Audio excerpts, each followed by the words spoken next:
St. Louis Cardinals set to take on the Tampa Bay Rays starting tonight in Tampa. Cardinals could be getting some key pieces back throughout the week. We're going to preview the Rays series as well as talk about what these returns could mean for the Cardinal lineup and who specifically it could be impacting. We're breaking it down on today's episode of Locked On Cardinals. You are Locked On Cardinals, your daily St. Louis Cardinals podcast, part of the Locked On Podcast Network, your team every day.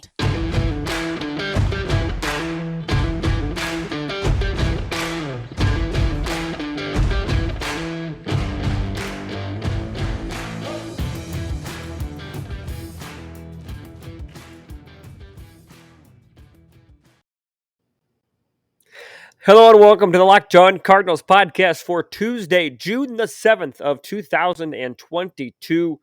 Thanks for making Locked On Cardinals your first listen of the day, part of the Locked On Podcast Network. My name is Lucas Smith, host of the show. You can find me on Twitter right down here at LJ Fastball if you're watching on YouTube. If you're watching on or listening on a podcasting platform, of course, you can still find me on Twitter at LJ Fastball.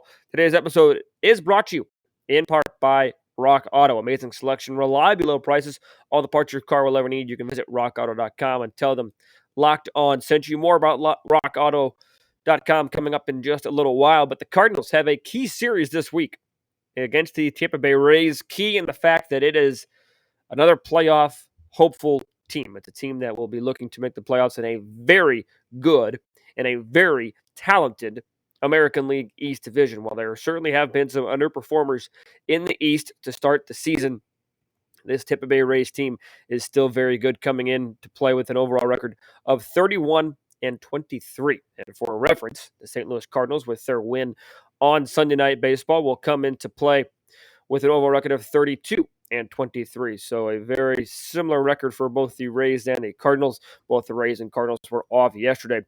We're going to preview the series. We're going to talk about some themes of the series. Let's start with a look at the Tampa Bay Rays. Currently, as I mentioned, 31-23. They are 8 games behind the New York Yankees, who were also off yesterday. Half a game behind Toronto. They play a little bit later tonight, as in Monday. I'm recording this on Monday against the Kansas City Royals, so that could change. But the Rays currently hold a 4-game advantage in the wild card. But they're sliding a little bit. They are 5-5 in their last 10. They've lost 2 in a row. They've scored 223 runs. They've given up 212 for a differential of plus 11. So their expected win-loss is 28-26. Again, for reference, the Cardinals have scored 269 runs, given up just 215 for a differential of plus 54. Their expected win-loss, 33-22. So just one off of their expected are the St. Louis Cardinals. And again, for reference, if you will, the runs scored, the 269 runs the Cardinals have scored this season is most in the National League Central, and the 215 runs allowed is the fewest in the National League Central. And for reference, for the Tampa Bay Rays, the 223 runs scored is behind the Boston Red Sox at 262, behind the Yankees at 258, and behind Toronto at 227. Just ahead of Baltimore at 215.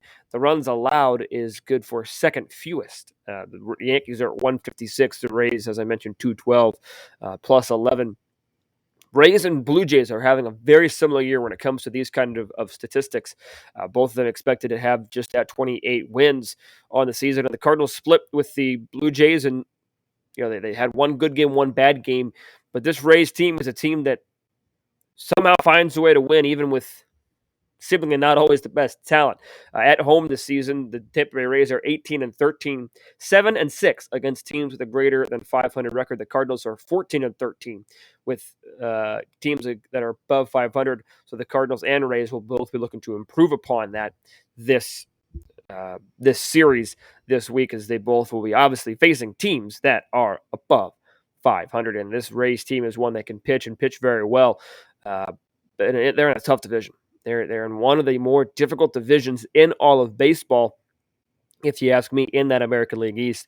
We'll have to see who's going to get out of that American League East with a playoff spot. But looking a little bit more at the Rays record-wise, They are 5-3 in extra inning games, 10-8 in one-run games. They're 23-18 against right-handed starters, and they will be facing some right-handed starters this week.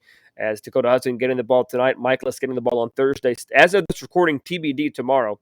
But if it is Matthew Liberatore, they will be 8-5 against lefties. So definitely a stronger sample size against right-handed pitching.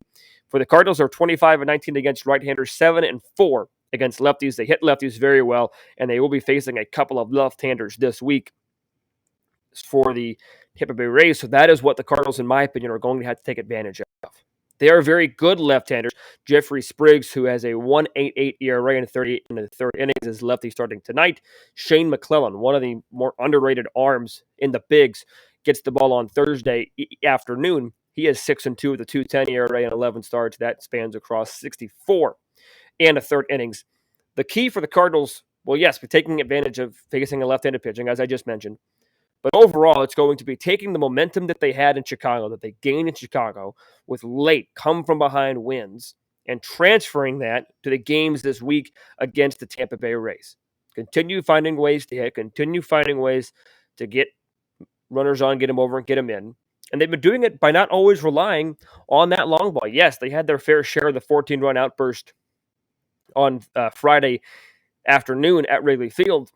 But by and large, this is a Cardinal offense that has been a little bit more of a complete offense since they've started to win a little bit more. Have the St. Louis Cardinals, their offense has become that much more complete, that much more deadly when they have stopped relying solely on the long ball, because in their last 10 games, the Cardinals have a 7-3 record, and they've won 2 in a row. They just coming off a 3 out of 5 game series win against the Chicago Cubs. We'll likely see Albert Pujols in the lineup a couple times this week, again with the left-handed pitching. And I'll talk about it in a little bit, but the Cardinals are getting some reinforcements back. The Cardinals are getting O'Neill back this week. They're going to get Carlson back in a little bit. Carlson likely won't be ready until the weekend series. O'Neill, that last reported, again, they're recording this Monday night, last reported that he could be back today. Today is in Tuesday. So we'll see if that has changed by the time this episode gets released. But the St. Louis Cardinals find themselves in a great position to overcome the Milwaukee Brewers, because if they win tonight and a Brewers loss, that would put the St. Louis Cardinals in first place in the National League Central. And that is something that the Cardinals were not able to do in June of 2021, at least not for very long, as last June, as we all know, was disastrous for the St. Louis Cardinals. Basically, the sole reason that they had to rely on a 17-game winning streak to make the playoffs last year. Hopefully they do not have to do that this year. But as we start to think about what this Tampa Bay Rays team is going to do against the St. Louis Cardinals, it's one that has a former Cardinal on it in Randy Arozarena. That is obviously going to be a key, but this Rays team is one that is sneaky. You know, they made the American League Championship Series just a couple of years ago. Routine playoff team despite not having the biggest payroll. It's really an owner's dream to have a team that's not spending a ton of money, but still have great amounts of on-field success, and that is exactly what the Rays have been able to do. Again, not always getting the most national attention, but this is a good Rays team. And again, record-wise, they're in a very similar spot to the St. Louis Cardinals right now. 32 and 23 are the Cardinals. 31 and 23 are the Tampa Bay Rays. Rays are 8 games out of first place because the New York Yankees have been so good this season. The Yankees have been what we thought the Dodgers were going to be. The Dodgers have been exactly what we thought the Dodgers were going to be. Dodgers 35 and 19, a plus 113 run differential. The New York Yankees 39 and 15 with a plus 102 run differential. Yankees are on a 6-game winning streak as well, thanks in part to former Cardinal Matt Carpenter. I don't know why I went on a Yankees tangent there, but I did, and that's what we're going to roll with for today. But this Tampa Bay Rays team is going to be one that it's going to be tough to take 2 out of 3 this week against the Rays, just because of who the Rays are and who they have on the mound. The Cardinals have some good pitching. Don't get me wrong, I talked about it on yesterday's show how deep this pitching staff is. But when you look at the starting probables, the Rays might have the edge. So we'll talk about the starting probables and how the Cardinals can find a way to get some wins this week in St. Petersburg, Tampa Bay area. We'll talk about that coming up here in just a moment. But I do want to tell you about today's title sponsor, and that is Rock Auto. With the ever-increasing numbers of makes and models, it's now impossible for your local chain auto parts store to stock all the parts you're going to need. Why would you want to endure pointless or seemingly intimidating questioning and wait while the person behind the counter orders the parts on their computer that their warehouse happens to carry? You have computers with access to rockauto.com at home, and you have your phones that have access to it on the go, anytime, any place. Save time and money when using Rock Auto. Rock Auto is a family business serving do-it-yourselfers for over 20 years. Rock Auto prices are reliably low for each and every customer. They have everything you could need, whether it's a brake part, a tail lamp, motor oil, even new carpet. RockAuto.com has you covered. So head over to RockAuto.com right now to see all the parts available for your car or truck. Be sure to write Locked On in their How Did You Hear About Us box so they know that we sent you. Amazing selection, reliably low prices, all the parts your car will ever need. It's at RockAuto.com.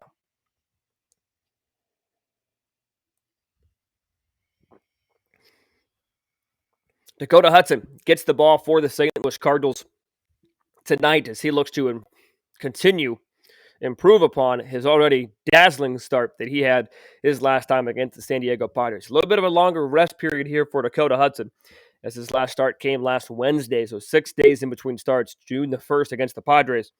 He was phenomenal. 7 innings, just 4 hits, 1 earned run. It came in the first inning, walked a man and struck out 3. That right there, that line, that is Dakota Hudson to a T. Not going to strike out the world. He's also not going to walk the world. Not going to give up a ton of hits when he's right. He's going to get ground ball outs when he's right. And he's going to, by and large, keep the other team off the scoreboard. His ERA, career ERA in the first inning, is higher than any other ERA per inning except for the 8th inning. So if he gets past the first inning successfully against the Tampa Bay Rays tonight, that to me is what is going to be a model of success for Dakota Hudson, because his ERA has been good all season long. But it's the innings that haven't always added up. At 51 and 2/3 of an inning, over 10 starts. So just over 5 innings a start for Dakota Hudson this year. That has not been what the Cardinals needed out of him this season. They need him to be what he did last time against the Padres. And the Padres have a pretty solid above average lineup.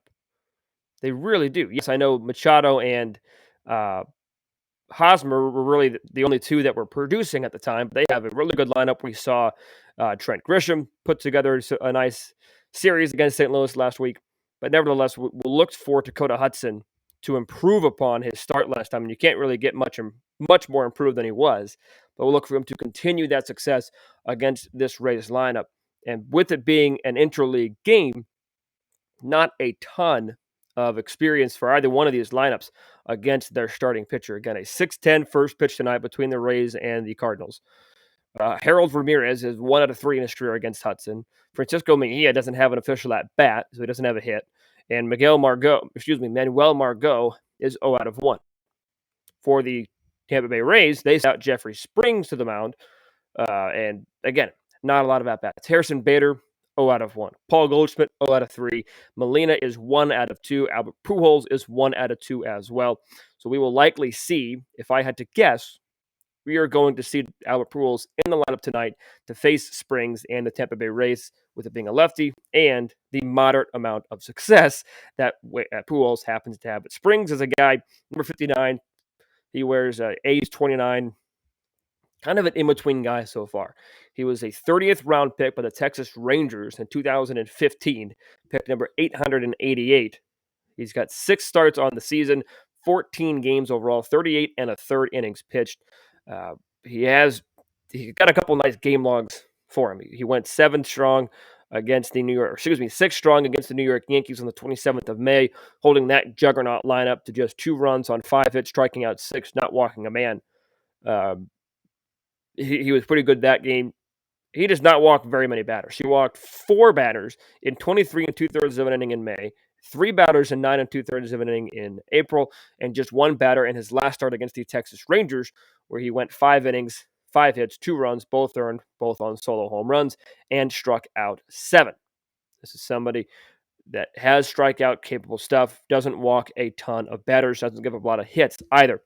He's been with Texas, Boston, and now Tampa Bay for the last 2 years. This is really the first year he's getting any starting nods, but this is not just a pure opener. Yeah, like I said, he's gone 6 innings before. He has the ability to go 5-6 innings, and it's a lefty. The Cardinals hit lefty as well, but this is no ordinary lefty. Neither is a lefty they'll be facing on Thursday, but we'll get to Thursday in just a minute.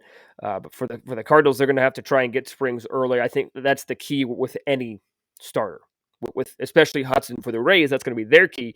With any starter, get to them early. Take advantage of the fact that you're facing a lefty. Like I said, you're probably going to see Pujols in the lineup. You're not going to see Gorman. You're going to see Donovan, but you're not going to see Gorman.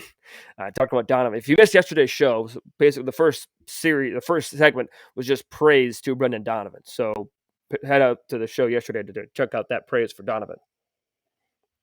But the Cardinals will be facing Springs tonight. Tomorrow it's a journeyman. Not really a journeyman, but a couple of veterans taking them out against each other. It is going to be Miles Mikolas versus Corey Kluber. That is another 6-10. It's going to be Corey Kluber will be starting on Wednesday. Mikolas is Thursday. TBD starter so far for Wednesday for the Cardinals.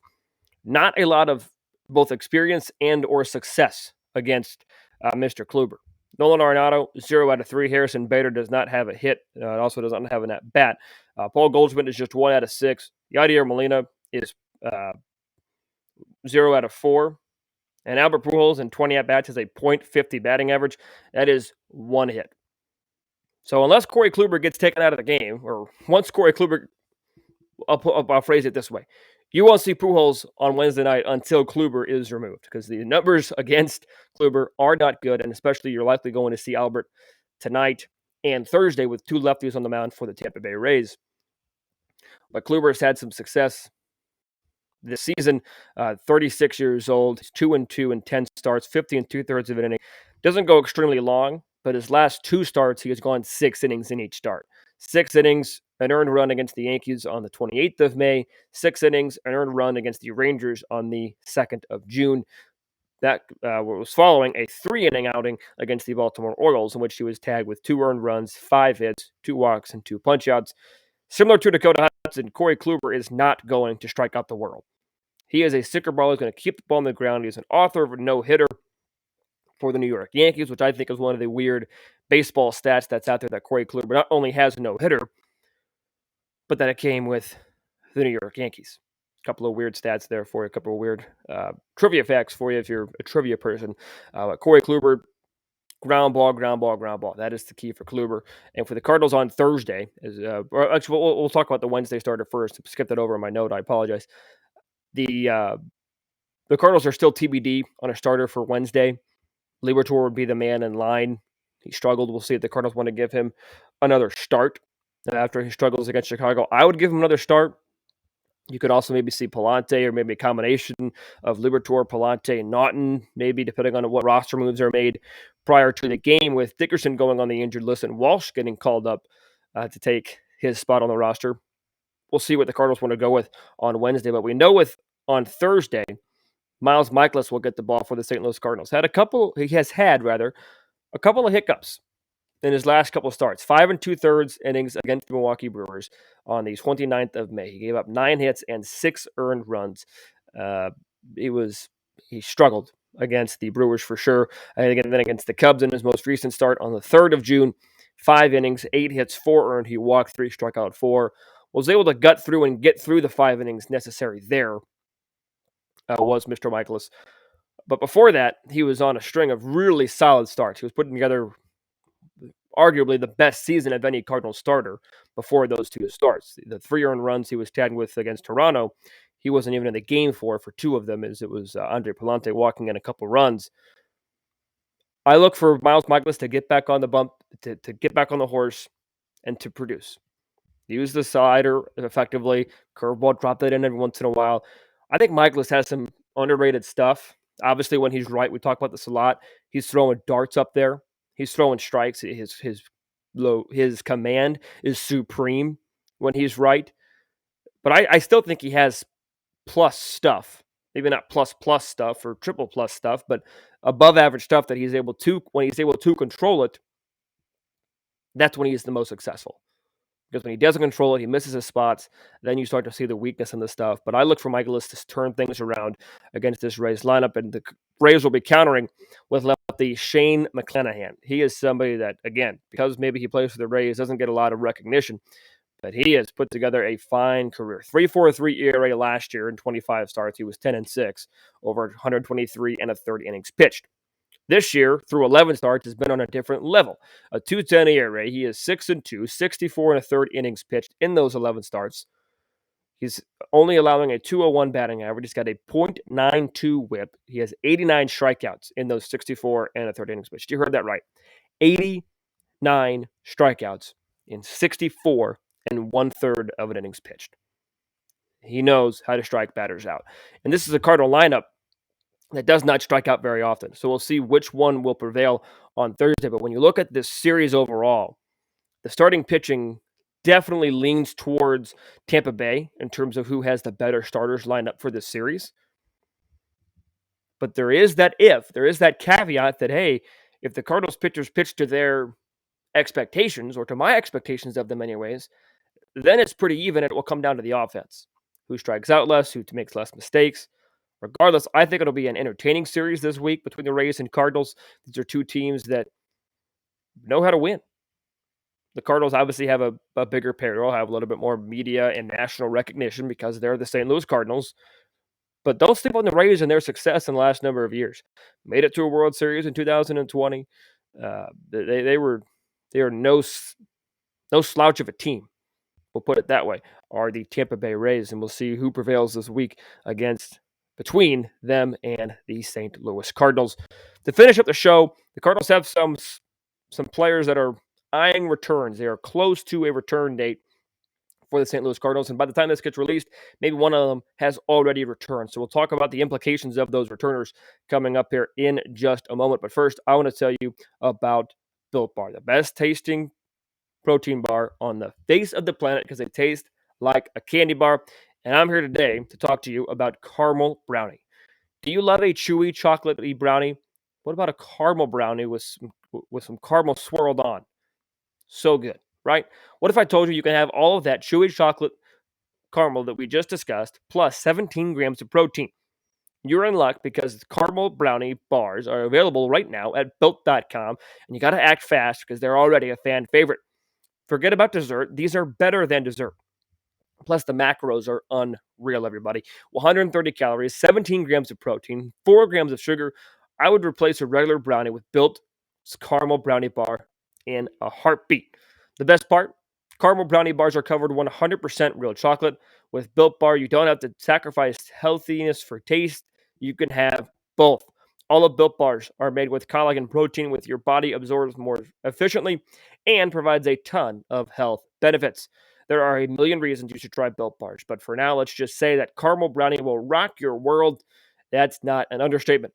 With Built, tasty is the new healthy. Go to Built.com to get your box of caramel brownie bars. Now, go to Built.com, use promo code LOCKED15 to get 15% off your order as well. You get a protein bar. It tastes great. It tastes just like a candy bar, and you can get 15% off with the promo code LOCKED15 at checkout at Built.com. Cardinals are getting some players back from injury over the next couple of weeks and month. The two that are coming up the quickest are Dylan Carlson and Tyler O'Neill. Actually, reverse that order. It's Tyler O'Neill and then Dylan Carlson. Tyler O'Neill could be back by the time this is posted. Recording this Monday night, Monday afternoon anyways. But O'Neill had it. Both O'Neill and Carlson and Flaherty, really all three of them, have had pretty good rehab stints in the minor leagues. Carlson will likely come back closer to the 10th. But if you look at the injuries and roster moves updates page on MLB.com, Corey Dickerson obviously was placed on the IL on June 5th, so we don't know when he is going to be back. June 5th, and again, June 5th is a reported date, which was yesterday. It was reported that he is going to return today in Tyler O'Neill. So we could see Tyler O'Neill back in the lineup as early as today, and it is reported that Dylan Carlson could be coming back as soon as June 10th because he could travel to back to St. Louis when the Cardinals travel home When these two come back, when Jack Flaherty comes back a little bit later this month, he's turned together a great outing in his first rehab start. When Flaherty comes back, it becomes a little bit simpler. If you have a starting rotation spot, you open it up. Liberatore goes down. Maybe Palante goes, or Naughton goes down. Palante goes back to the bullpen. Not as many moving pieces, not as many hard decisions when you're looking at when Flaherty comes back. That is not the case for Carlson or O'Neill. Because the two guys that in my mind, that the three guys that are the options to send down, in my opinion, that are the options. Lars Nootbaar, even though Nootbaar's done a couple great defensive plays, go-ahead hit the other night, or tying it the other night on Sunday. Nootbaar. Juan Yepes, he slowed a little bit at the major league level. And then Mundo Sosa. In no way, shape, or form do I think that Brendan Donovan should be sent down. And really, you could say it's really close, and I would agree with you. But what makes it not close, or what makes it a little bit more of an easier decision to keep Brendan Donovan at the major league level, is that Brendan Donovan can literally play anywhere. I would not be surprised if he found his way behind the plate this year or to the mound. You just can't lose that kind of versatile piece, in my opinion, if you're the St. Louis Cardinals. So then you got to look at, okay, Yepes got off to a really nice start. He can play first to spell Goldschmidt and left field in the court, but he can't play second or third. Brendan Donovan can play all those things. Arguably, Donovan has had a better start to his MLB career, so that gives the edge to Donovan. Lars Nootbaar can really only play the outfield or DH. And Brendan Donovan has had a better start to the season, we'll say it in this case because Nootbaar is not a rookie, than Nootbaar has. It's not an easy decision, but Brendan Donovan having the ability to play all over the place makes it an easier decision to at least keep him at the major league level. So that's the difficult part. The not difficult part is to see how it improves the lineup when O'Neill and Carlson come back. Maybe the injury for O'Neill was bothering longer than we realized. Maybe that was a portion of why he was struggling, was the injury. Dylan Carlson had a couple of nice stretches this season before he got hurt. I think both of these guys coming back to this lineup makes this lineup incredibly deep. It makes it deadly because you have Nolan Arenado starting to come back to form a little bit. Had a big home run last week, a couple RBIs on Sunday Night Baseball. Paul Goldschmidt, obviously he's not hitting above 400 anymore, but he's still having a pretty nice June. So you're starting to see this offense start to click already. Harrison Bader has had a really nice stretch of baseball that's not being talked about enough. I know I haven't talked about it enough. Bader's having a nice start to his month of June and really nice stretch of baseball. You're starting to see this offense click a little bit. So if you bring Carlson back and O'Neill and they're both able to perform to their potential, holy cow, does this lineup get scary. You've got Gorman that can bring some pop off the bench as well. Pujols, whenever he has his moments. A scary, scary lineup indeed once these guys come back. I mentioned Nolan Gorman's name. I don't think the only reason that I could say the Cardinals sending Gorman down is if they don't see Gorman getting at bats when these two guys return, which I could see as a likely possibility. Because the Cardinals are well known of this policy of, for their top guys, a Gorman, a Liberatore, a Herrera, right?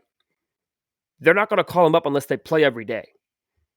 So if they don't see Gorman getting at bats when these two guys return, then I can comprehend and understand that Gorman goes down. But at the same time, Gorman has put together a nice start to his career as well. We've seen the strikeouts, we've seen the errors. I acknowledge that. We've also seen the power. We saw some great two strikes approach that we weren't really hearing about at the minor league level. So Gorman has done enough to stay, in my opinion, as well.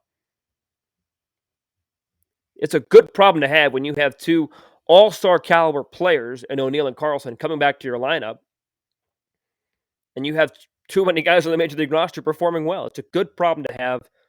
I want to know, what do you guys think? How do the Cardinals solve it? You can shoot me a DM on Twitter at LJ Fastball. You can DM the show on Twitter or Instagram at LO_Cardinals. Email the show at lockedoncards@gmail.com.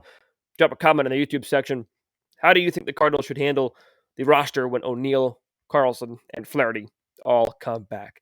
Thank you for tuning in to this episode of Locked On Cardinals, everybody. Really have enjoyed this last couple of weeks of Cardinal baseball, talking to you guys, and hopefully it continues as well with some more wins this weekend in Tampa Bay. I'll be back tomorrow talking about Cardinal baseball. Be sure to tune in, and until I talk to you then, be sure to stay safe, stay well, and have a fantastic rest of your day.